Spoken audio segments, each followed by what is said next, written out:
It was a routine flight. I was settling into my seat, flipping through the in-flight magazine, when I noticed them, two women striding down the aisle like they owned the place. Tall, perfectly coiffed, matching handbags, sunglasses inside the cabin. They exuded entitlement. The flight attendants exchanged nervous glances. Everyone knew these types, mega Karen sisters. They had somehow convinced themselves that they controlled not just the airplane, but everyone on it. As soon as we hit cruising altitude, they began issuing commands.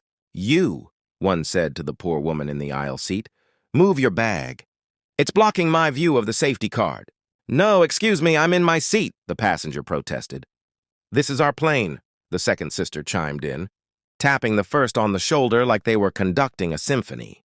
"And on our plane, everyone obeys us." The flight attendants tried to intervene. "Ma'am, we ask that you follow the crew instructions." But the sisters ignored them. They began pacing, loudly complaining about the beverage cart placement, the angle of the overhead bins, and the captain's choice of flight path. "This is unacceptable. We demand a better seat. We demand—" That's when it got interesting.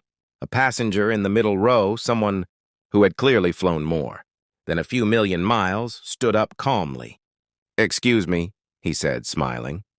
"But last I checked, this plane is operated by the airline, not by anyone sitting in these seats. You'll need to follow instructions like everyone else." The sisters' faces fell. They sputtered. The first one tried a threatening tone. "We've flown first class hundreds of times. You must respect us."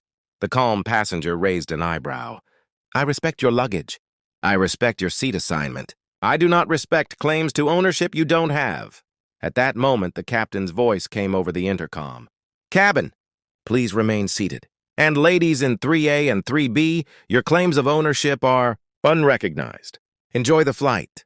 The sisters froze. They were used to bending reality to their will. But here on 30,000 feet, with regulations and rules that couldn't be argued, their power evaporated. By the time the beverage cart returned, they were muttering angrily to each other, glaring at the aisle passengers, but silently obeying instructions. Everyone else, meanwhile, breathed a quiet sigh of relief and chuckled.